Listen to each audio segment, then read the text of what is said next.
Are you a bike nerd or a fledgling bike nerd? In this video, I'm going to share with you guys 4 essential websites to help you in your bike nerd journey. So let's get going. So the first website we're going to take a look at is one that's called WHATBARS. It's an awesome website for comparing different types of handlebars, especially alternative handlebars.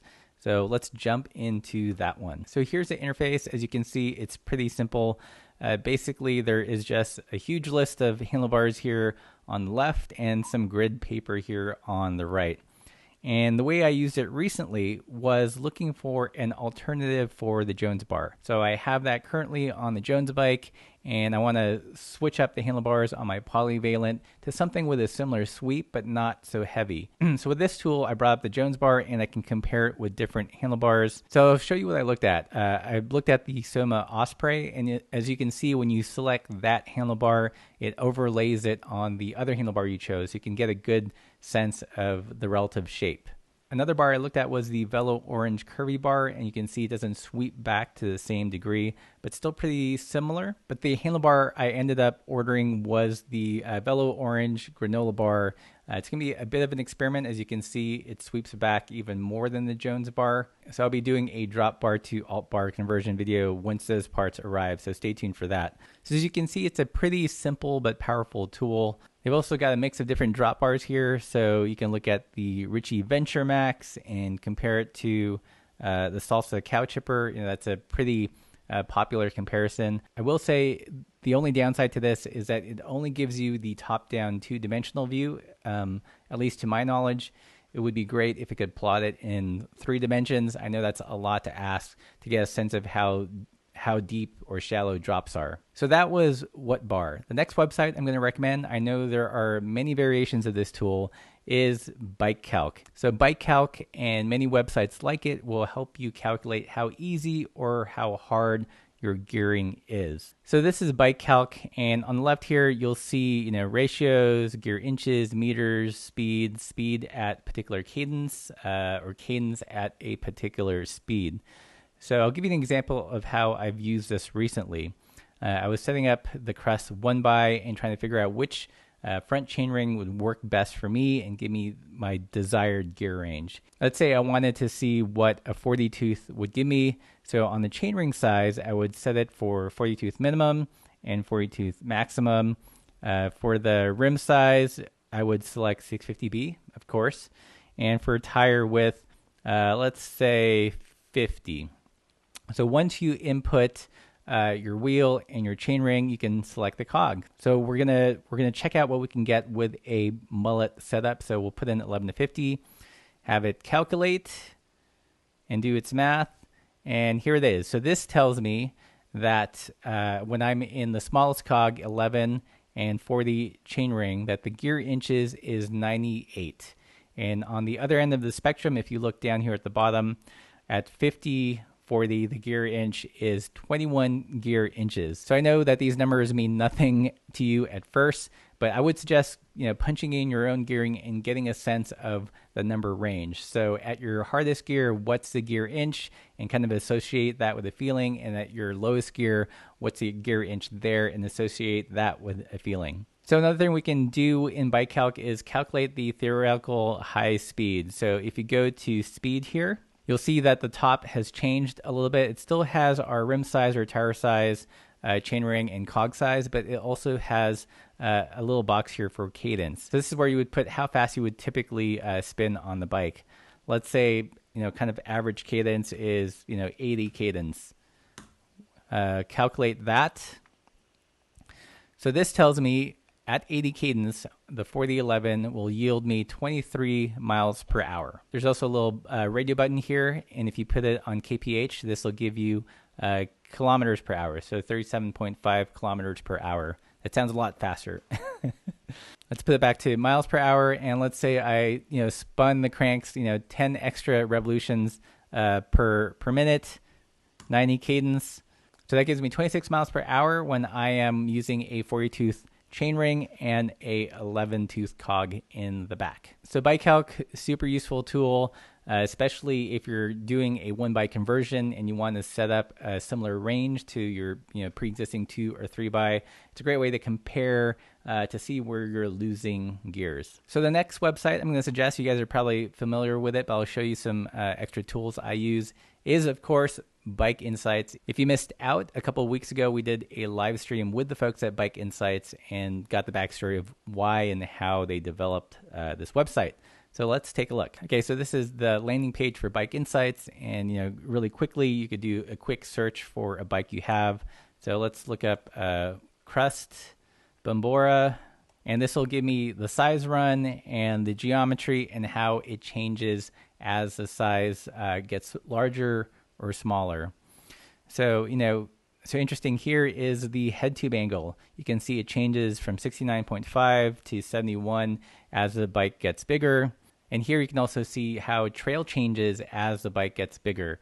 So in the small size, it has a very high trail at 78. But once it gets into size medium, it normalizes at 69 just because the head tube angle doesn't have to be slackened. Another feature I use pretty often is the search feature. And the way that works is that you can filter out bikes by certain geometry attributes. So let's say I want to find bikes that ride similar to my Crust Bambora. So I would filter by chainstay length, put in some values here. So let's say no more than 425, and let's go short as 420. And then I can add other filters like trail. Whoops. So let's put a trail range of no more than 75 and no less than 65, and do a search.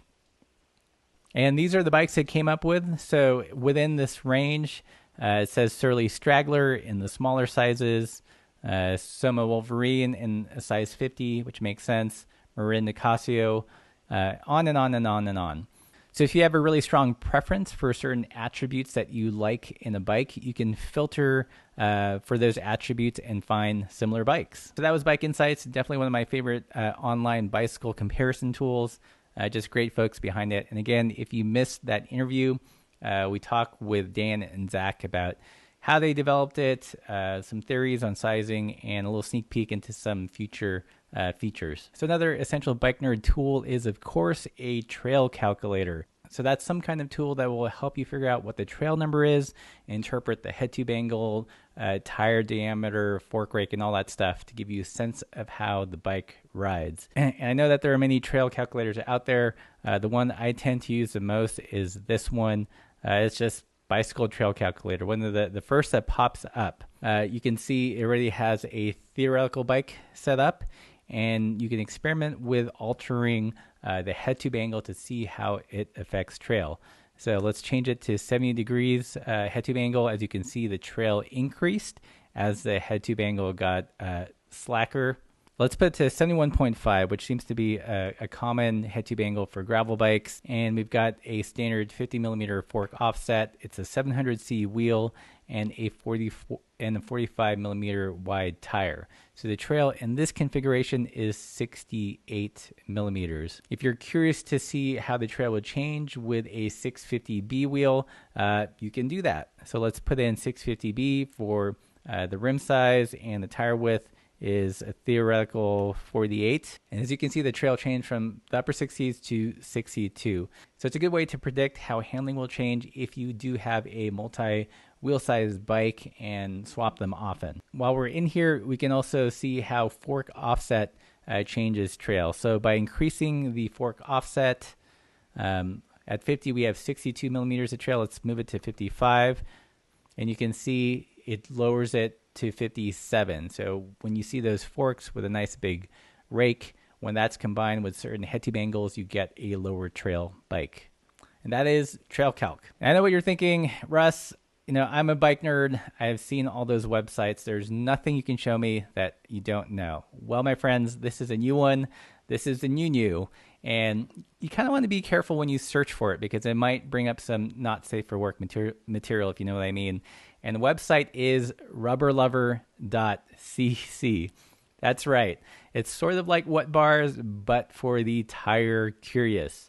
So let's jump into RubberLover. First off, you'll notice you'll be assaulted by a lot of pink. And I think this website's still in its infancy, so they're still kind of developing the back end and what you can do.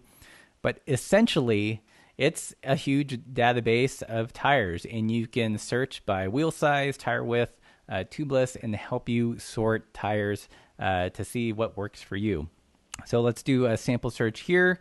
Of course, got to select 650B. So that brings up some 27.5 650B options for, let's set a minimum and maximum width here. So let's say 45 minimum, 55 max. Because as we know, that's the threshold between gravel and mountain bike tires. Colors, we'll search for tan and skin wall because as we know, those are the most supple tires when they're in tanner's skin wall. Not just for aesthetics, but because they don't have any other additives that could potentially stiffen up the casing. Okay, so it has popped out a list of tires. Of course, a bunch of Rene Erst tires, some Terravale, Ultra Dynamico is in here, and some WTB tires. Interestingly, it doesn't have a way to filter by tread. That's a feature I'd hope to see soon. So if you wanted to search for a tire with a very light tread, almost a slick or file tread, as opposed to something with more aggressive tread, I think that would be a great feature here. So I actually don't know who's behind RUBBERLOVER. It looks like they're still developing it, but definitely one bike nerd tool to keep an eye on. So what do you think of these bike nerd tools? Did I miss anything? Did I leave any out that you think are essential? Let me know in the comments below. And if you like this content, like, share, subscribe, but also consider joining our Patreon community. It keeps all this good stuff going, and you've got awesome perks, especially if you're a bike nerd and are building up your bike this spring. Lots of discounts with Velo Orange, Soma Fab, all the good stuff. So as always, guys, keep the supple side down.